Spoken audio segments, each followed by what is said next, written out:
Bonjour et bienvenue dans la salle 1, votre podcast cinéma. Ouvrez grand vos oreilles, attrapez un pot de popcorn et installez-vous bien confortablement. La séance va bientôt commencer.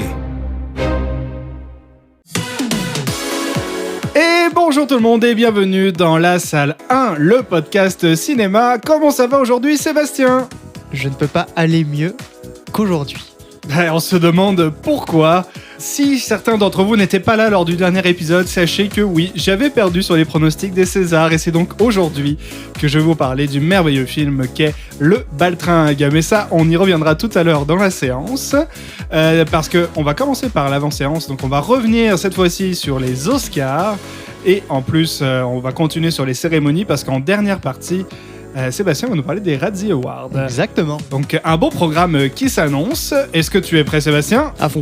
Eh ben alors c'est parti, on commence ça tout de suite avec l'avant-séance. Salle 1, le podcast. Et bienvenue dans l'avant-séance. Et donc aujourd'hui on revient rapidement sur qu'est-ce qui s'est passé le week-end dernier lors des Oscars. La cérémonie qui récompense les meilleurs films aux États-Unis. Il s'est passé beaucoup de choses pendant cette soirée et on va revenir tout de suite dessus. Puis on va aussi revenir forcément sur le jeu que nous avons fait, Sébastien. Exactement. Qui implique donc aux perdants de chroniquer le film du choix de l'autre. Et ceux qui ont écouté le dernier épisode savent déjà le résultat, mais on va le garder la surprise, bien que ma voix vous ait déjà tout dit. Alors, les Oscars, eh ben, c'était en effet le week-end dernier, donc il y a 2 semaines pour vous, le 10 mars, et on a eu une belle surprise pour Oppenheimer, qui a récolté 7 Oscars, dont le merveilleux meilleur réalisateur pour Christopher Nolan et meilleur acteur pour Cillian Murphy. On est heureux. Et Poor Things a eu 4 Oscars. 4 Oscars, c'est mon chouchou à moi, Poor Things. Il en a eu 4, surtout des Oscars techniques. 3 sur 4, il me semble. C'est ça. Meilleur costume, meilleur maquillage, meilleure direction artistique et bien sûr Emma Stone pour la meilleure actrice secondaire. Qu'est-ce que je suis content de ce résultat. Mais Sébastien, on va pas tergiverser pendant 2 ans. On va revenir tout de suite sur nos pronostics. Et on recommence ça tout de suite avec meilleur acteur. Donc meilleur acteur, on avait tous les deux dit Cillian Murphy. Oui, on n'avait pas hésité là-dessus. Donc c'est lui qui a eu l'Oscar, merveilleux, 1 point chacun. Sur ça. Meilleure actrice, donc Emma Stone, je viens de donner le résultat, c'est bien Emma Stone qui avait dit, c'était notre pronostic à tous les deux, donc 1 point chacun encore une fois, 2-2, c'est très équilibré, c'est merveilleux, c'est maintenant que ça se gâte. C'est vrai que ça dérape. Meilleur film d'animation, tu avais dit Le Garçon et le Héron, et moi j'avais dit le merveilleux Spider-Man Across the Spider-Verse qui méritait l'Oscar. Tu avais même dit que tu étais sûr qu'il aurait un Oscar. Mais j'étais tellement sûr et je suis tellement déçu. Je comprends. Si tu savais, j'ai pleuré toute la nuit pour Spider-Man parce que c'est Le Garçon et le Héron qui a eu l'Oscar, ce qui fait donc 3-2. Ensuite, meilleur second rôle, j'avais dit Ryan Gosling dans Barbie et tu avais dit Robert Downey Jr. pour Oppenheimer. L'Oscar revient à Robert Downey Jr., son premier Oscar de toute sa vie. C'est vrai, oui. Donc finalement, je suis un peu content qu'il l'ait, malgré que ça te donne 1 point supplémentaire. J'ai plus été content pour lui que pour mon point à ce moment-là, j'avoue. C'est vrai, mais ça nous fait donc 4-2. Oui. Ensuite, meilleur réalisateur. Moi, j'avais dit Yorgos pour Poor Things. Oui. Et toi, tu avais dit Justine Triet pour Anatomie d'une chute. Et c'est aucun des deux qui l'a eu, puisque c'est Christopher Nolan qui a eu le meilleur réalisateur. En vrai, c'est mérité. En réalité, on voulait pas y croire, mais il le méritait. Bravo à Christopher Nolan. Il n'a pas eu son César, mais il a eu son Oscar. Ensuite, meilleur scénario original, tu étais retourné avec Anatomie d'une chute. Et moi, j'avais dit Past Live. Et le meilleur scénario original revient à... Anatomie d'une chute. Anatomie d'une chute. Bon, mon sort est scellé. Oui, on est très content, Cocorico. Merci Justine, mais pas merci parce que du coup je perds. Ça fait donc 5-2. Oui. Et la dernière catégorie, c'était le meilleur film. Sébastien, tu avais dit Oppenheimer. Moi, mon cœur m'avait dit Poor Things, pauvre créature, et c'est Oppenheimer qui l'a eu. Donc 6-2, c'est complètement une... On dirait même un score de tennis. Ouais. Ça fait mal. J'ai encore un peu mal, j'ai du mal à digérer la nouvelle. Ce qui veut donc dire, Sébastien, que tu vas m'annoncer le film que je vais chroniquer pour le prochain épisode de Salle 1. mais je crois que tu veux me le dire tout à l'heure. Ouais, je te laisse un peu un petit peu de suspense. Je te laisse réfléchir un peu. Tu l'auras en fin d'émission. Je vais stresser pendant ma chronique sur le baltringue, c'est Oui, sûr. surtout que t'as beaucoup de choses à dire. Oh, j'ai tellement de choses à vous dire sur le baltringue. Restez pour que je vous parle du baltringue. Bah écoutez, moi je pense que ça fait le tour de l'avant-séance. Hein. Bah, on va aller directement au baltringue. Hein. Voilà, on va aller parler de Vincent Lagaffe. Oh yes. Mais avant ça, tu vas nous présenter un film. Mais en tout cas, Oui. on passe tout de suite à la séance. Salle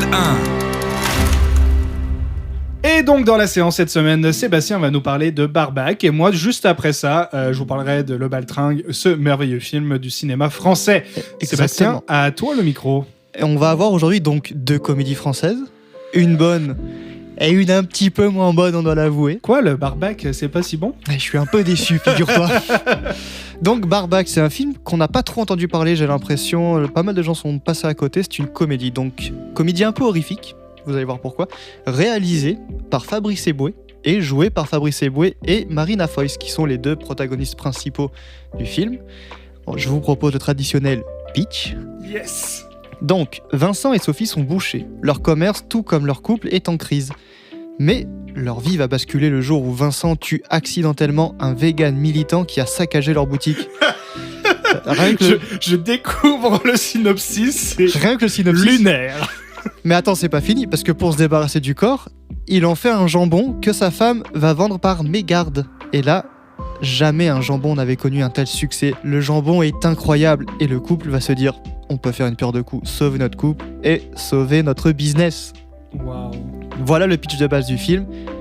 Et c'est un film à la Fabrice Eboué. C'est-à-dire, c'est pas ultra gaguesque comme certains films qu'il a pu faire avec N'Jijol. Si je dis pas de bêtises, c'était N'Jijol Ouais. qui faisait beaucoup de films. C'est un film d'humour noir. Il faut aimer le second degré, l'humour noir, tout ça. Il y a des scènes qui marchent ultra bien. Il faut tout prendre second degré. Et franchement, ça fait du bien parce que tu rigoles. C'est vraiment... T'as toute une histoire. Tu te prends de l'empathie pour le couple quand même parce que, tu sais, ils font de la peine, tout ça. Mais au fond, ils tuent des gens, tu vois. Donc, c'est pas bien. Voilà. Et tout le film tourne autour de ça, de cette idée de... En fait, c'est un espèce de parallèle entre les chasseurs et des meurtriers, parce qu'en fait, t'as des scènes où tu vois une scène au ralenti, tu vois un vegan qui court à 4 pattes pour essayer, parce qu'il essaie de s'enfuir, et tu vois Fabrice Eboué avec un fusil de chasse à la main. Vraiment, t'as des clichés de chasseurs, c'est à mourir de rire. Le film est à mourir de rire. Je peux pas trop vous en dire, parce qu'il est assez court, mais c'est pas gaguesque vraiment c'est les gags bateaux comme certains films de Philippe Lachaud, même certains films de Fabrice Eboué. Tu sais, c'est de l'humour un peu fin quand même, tu sais, bien tourné, des scènes bien écrites, des clins d'œil, mais il faut vraiment... Et il faut pas être un vegan extrémiste pour regarder ce film, vous allez mal le prendre, mais c'est du second degré, vraiment. Voilà, ou alors être un vegan extrémiste qui a beaucoup d'humour. Oui, parce que ça existe évidemment, mais le film ne remet pas en question, en tout cas, il ne va pas être dans le débat de manger de la viande c'est mal, le véganisme c'est mal, pas du tout, c'est vraiment pas un film qui dénonce quoi que ce soit, c'est un film franchement détente, un peu gore par moment, faut l'avouer, mais vraiment, allez-y. Alors en France, je peux pas vous dire s'il est disponible, je ne le sais pas, j'ai pas l'impression, mis à part en VOD. Par contre, au Canada, il est dispo sur Prime Video. Ok, c'est un film de quelle année? 2021. 2021, qui est plutôt récent quand même. Donc vraiment récent. Donc je vous le conseille, Barbac, ça vous prendra 1h20, 25 de votre vie. Et franchement, vous allez vraiment bien rigoler. Juste, mangez pas après. Tout ce que je peux vous dire. Parfait, merci pour ce conseil Sébastien. Ça fait plaisir. Surtout pas un bon beefsteak. Donc, c'est à mon tour de vous parler de ce merveilleux film qu'est Le Baltringue. Je suis tout oui. Oh là là là là. Hey, si vous saviez. Bon, alors Le Baltringue, c'est un film français, c'est réalisé par Cyril Sebas et c'est sorti en 2010. Bon, vous savez tout. Cyril Sebas, celui qui a pas du tout fait Dune. Exactement. Oh, ok, je vois tu vois Dune, oui. L'opposé. Waouh. Là, le scénario, lui, c'est une idée de Vincent Lagaffe en collaboration avec son ami Bibi Nasseri. Et Lagaffe décrit lui-même le film comme un mélange entre La Chèvre, L'Emmerdeur et l'Opération Corned Beef. Alors, j'ai pas vu énormément de ces films-là. J'ai vu La Chèvre. C'est très très loin de La Chèvre, je vois même pas le rapport. En tout cas, je vais pas cracher sur le film tout de suite, on a encore plein de choses à dire. Ah bon? Enfin, pas tant que ça quand on regarde. La société de production, parce que d'habitude, on s'en fout un peu des sociétés de On production. en est rendu là niveau info. Mais là c'était important. Bon, il y a un studio qui s'appelle 5-to-1 Productions. Ça, on sait pas c'est qui, mais c'est pas choquant. Par contre, on a Wesh Wesh Productions, qui est la boîte de production du réalisateur. Qui était ou qui est toujours? J'ai pas vérifié si elle est T'as pas encore. osé, Non, si elle est encore en. C'est Mais je la- ne pense pas, vu que le réalisateur fait plus grand chose maintenant. C'est la première fois que j'entends ce nom, Wesh Wesh Production. Non, c'est normal, il a produit 2 films, les 2 films de Cyril Sébastien. Ah mon dieu, oui, l'autre on vous donnera le nom pour le plaisir. Hein. Et le dernier studio de production, Studio Canal. Oula, bah alors. Ben qu'alors, Canal, qu'est-ce qui s'est passé, hein? Pourtant, la gaffe, il a jamais été affilié au groupe Canal. Exactement, et c'est justement pour ça que je me suis posé la question, parce que la gaffe, il a énormément travaillé avec TF1. Oui. Du coup, on aurait pu s'attendre à ce que TF1 produise le film, Même tout ils ont comme pas osé. tous les, on va dire les gros en nom des chaînes de Mhm. télévision. Souvent, la chaîne de télévision va investir sur leurs chouchous. C'est ça. On regarde, Nagui avait fait un film que France Télévisions avait produit, Patrick Sébastien également. Quelques autres chaînes, Gad Elmaleh était beaucoup avec M6, Oui. Coco a été produit par M6. Donc voilà, je veux dire, normalement, les chaînes de télévision investissent dans leur poulain. Ben c'est ça. Là, ils ont senti le mauvais coup. Il a dit non, non. Arrivé, pour vous expliquer qu'est-ce que c'est que le Baltringue, je vais quand même vous lire le pitch, comme dirait mon ami Sébastien. Donc, c'est un agent secret, Sam, qui est officiellement prothésiste dentaire dans la banlieue de Rouen, et il rencontre Guy, nigo sympathique, vedette d'une émission de téléachat. Malencontreusement, Guy se trouve embarqué dans une sombre histoire remêlant les services secrets à un réseau de trafiquants venus de l'Europe de l'Est. Sa rencontre explosive avec Sam va permettre à Guy de devenir enfin un véritable héros. Comme Ça a l'air incroyable. Comme ça, j'ai envie de le voir. Et pourtant, il n'y a pas grand monde qui l'ont vu. Hein. Non, je peux déjà te dire que le score au box-office est de 41 109 personnes. 110 c'est- maintenant. Ouais, 110, mais on parle juste du cinéma. Donc voilà. Et alors, c'est sorti dans 90 salles en France. C'est incroyable, c'est tellement peu. On a tellement de salles en France, ça est seulement exploité par 90 salles. Et le film a fait genre 30 000 et quelques entrées en une semaine. Et il a fait les 10 000 autres en 2 semaines, ce qui fait qu'au bout de 3 semaines, Terrible. tous les cinémas, le peu de cinémas qui diffusaient Ouais. ce film, ont dit c'est pas possible, on l'enlève tout de suite. Et la preuve que c'est un gros flop, c'est que seulement quelques semaines après, ils le sortent en DVD. Et pourquoi c'est un gros flop? Alors, pourquoi? Bah parce que c'est de la merde. Pardon, Oh. parce que c'est très mauvais. Mais non, mais je m'en suis fait à me poser une question. Est-ce que c'est un nanar? Ben non. C'est même pas un nanar, parce qu'un nanar, c'est quoi? Un nanar, c'est un film qui sait qu'il est fait pour être C'est mauvais et qui provoque le rire Oui. chez le spectateur. Ici, je n'ai pas rigolé, je n'ai même pas souri une seule fois, j'ai juste été gêné tout le long du film. C'est mal joué, honnêtement, c'est très mal joué, il n'y a aucun acteur dedans qui vaut la peine d'être vu. D'ailleurs, un petit jeu pour toi Sébastien, je vais te citer quelques-uns des noms. En dehors de Vincent Lagaffe, Oui. ok? On a Philippe Curat. Est-ce qu'il a fait un autre film? Bien sûr. Gomez et Tavares. Jean-Luc Couchard, Thaïs Kirby, Ken Samuel, Joe Pressia, Noum Diawara, bref, il y en a encore quelques-uns. Tous ceux qui ont joué pour la première fois dans le Baltringue ont vu leur carrière ne jamais décoller. C'est-à-dire que c'était, en plus de freiner la carrière de beaucoup des acteurs qui jouaient dedans, il a permis à des personnes de ne jamais devenir d'acteurs professionnels parce que on les a jamais revus. Certains d'entre eux n'ont même pas de fiche Wikipédia. C'est pour dire à quel point finalement un nom, parce qu'on va prendre le nom de Vincent Lagaffe, ne fait pas tout finalement. Non, mais tu sais quoi? Moi, j'ai quand même un peu de sympathie pour Vincent Lagaffe. Je veux dire, il a bercé mon enfance avec le Big moi Deal, aussi, il hein. a bercé mon enfance, le Juste Prix, etc. Et honnêtement, Vincent Lagaffe, dans le film, c'est Vincent Lagaffe. À la télévision, c'est le même. Ouais. Mais il présente rien, il est supposé être un acteur. Et là, il fait vraiment le présentateur télé.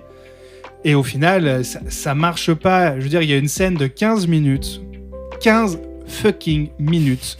Où c'est une espèce de course-poursuite sur un terrain de golf. C'est lent. C'est une course-poursuite, mais lente. Oh là Les là. gags sont mauvais pendant 15 minutes. Je veux dire, ça veut rien dire. Et l'autre qui appelle genre du renfort auprès des services secrets français et on lui jette un sac au bout de 10 minutes. Genre, Ok. il n'y a aucune bonne scène. Aucune bonne chose dans ce film. Sauf peut-être Jean-Luc Couchard, que je trouve un petit peu drôle dans son personnage parce qu'il est surjoué. Ok. Il est surjoué et il joue très bien comme le meilleur. Il joue le meilleur pote de Nicolas Sarkozy parce que le film est sorti dans l'ère Nicolas Sarkozy. D'accord, ouais. Et du coup, il joue très bien ce gars vraiment nunuche. Honnêtement, c'est peut-être le seul acteur qui vaut le coup d'être vu Ok. dans ce film. Bon. Bon, je m'excuse. Hein. Tout ça pour dire que merci Sébastien de m'avoir fait J'ai- découvrir ce Je film. culpabilise un peu. Je veux juste terminer sur la note qu'il a auprès des téléspectateurs. 1 sur 5 chez Allociné. Oui. 1,7 sur 10 chez Sens Critique.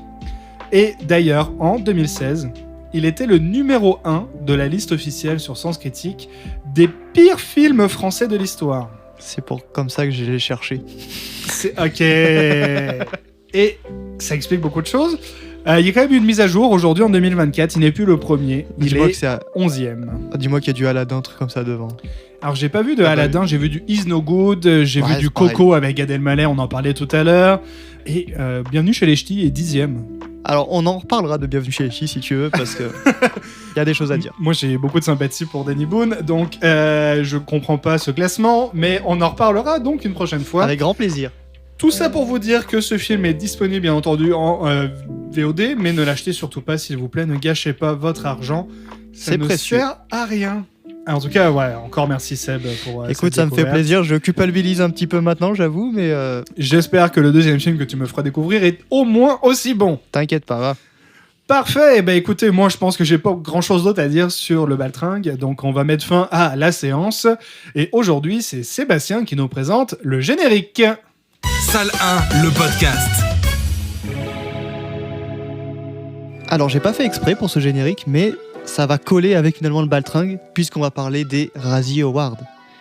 Mais c'est quoi les Radio Awards? Tu sais, il existe une théorie sur Terre, il y en existe beaucoup de théories, et cette théorie, je l'aime bien, c'est celle de s'il existe quelque chose, forcément son contraire, son opposé existe. Ouais. Pour les Oscars, ça existe. Ce sont les Razzie. Les Razzie Awards, qu'est-ce que c'est finalement? Ce sont des récompenses chaque année qui ont lieu la veille des Oscars, qui récompensent, entre guillemets, les pires films, les pires acteurs, les pires réalisateurs de cette année. Ce que je te dise, là je suis en panique totale parce que tu es en train de me dire qu'on va parler des pires films de l'histoire et que tu veux m'annoncer en même temps le film Oui. que je vais chroniquer la semaine prochaine, dans 2 semaines. Exactement. Donc là, si tu veux, la panique augmente au fur et à mesure. Je comprends.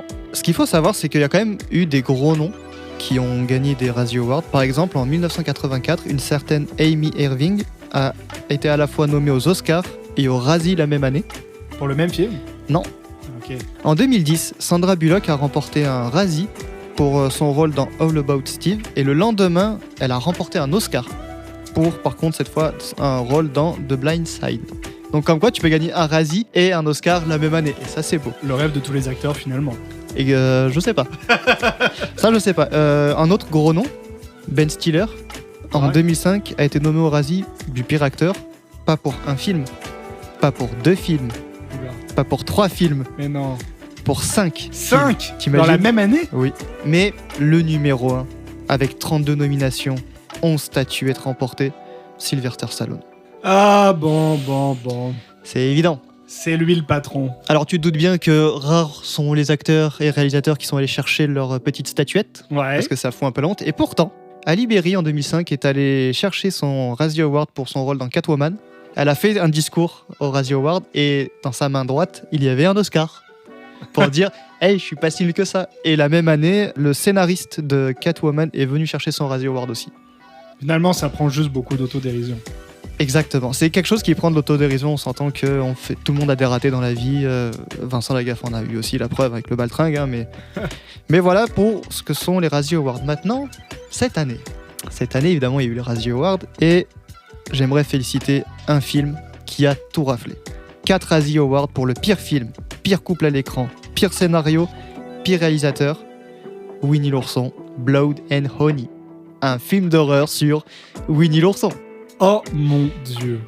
Incroyable, n'est-ce pas? Hey, incroyable. Je connaissais même pas l'existence de ce film, honnêtement. Alors, moi non plus. Si, j'en avais entendu parler, mais je savais pas qu'il était sorti. Je pensais que ça avait été annulé, la preuve que non. Ensuite, on a la pire actrice cette année dans son rôle dans Johnny and Clyde. J'ai nommé Megan Fox. Megan Fox. Oui. Wow, ok.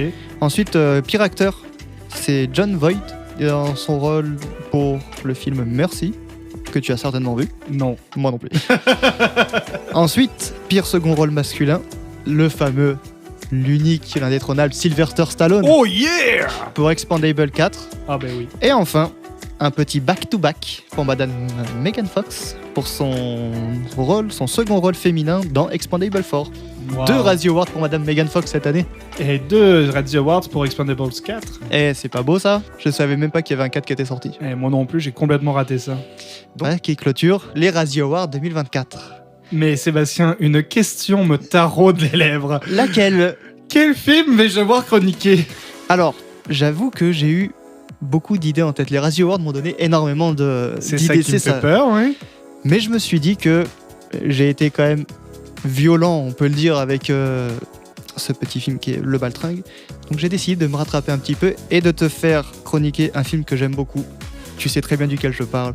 Les Affranchis. Bon. Tu dois voir ce film et t'as intérêt à dire qu'il est bon parce que sinon je vais me fâcher. Je suis un tout petit peu soulagé parce que quand t'as dit que Winnie l'ourson avait 4 Razzie Awards, j'étais en mode ah, ok, c'est bon, je vais devoir regarder Winnie l'ourson. Et finalement, je le regarderai de mon propre gré. Et non pas pour le bien de C'est ce ça. podcast. Et ça me fait plaisir. Bah écoute, Les Affranchis, je l'accepte avec grand plaisir. Parfait. Ça va me forcer à le voir. Depuis le temps que tu me dis qu'il faut que je le voie, je vais le voir puisque je dois le chroniquer. Exactement. Donc on va se revoir dans 2 semaines Oui, pour que je vous en parle. avec grand plaisir. J'ai hâte. Ah ben moi aussi finalement, ouais, je me sens un peu mieux. Soulagé. Ah la pression vient de redescendre. Ça fait du bien. Bon, tant mieux. Eh ben écoutez, merci Sébastien Avec pour plaisir. tout ça. C'est déjà la fin de cet épisode de Salle 1. J'espère que ça vous a plu et que vous avez passé un bon moment. Si jamais c'est le cas, n'hésitez pas à le dire à vos amis, à le partager sur vos réseaux sociaux et à nous suivre sur toutes les plateformes et pourquoi pas à nous en parler. On est ouvert à la discussion, vous pouvez tout aussi bien nous proposer des films que C'est vous vrai. voudriez que nous chroniquions, votre film préféré ou le pire film si vous êtes des méchantes personnes. Personne. Personne. En tout cas, on vous remercie de votre écoute et on vous dit à dans 2 semaines. N'oubliez pas de ramasser vos déchets et à suivre le panneau sortie en bas à gauche de l'écran. Et merci! Salut.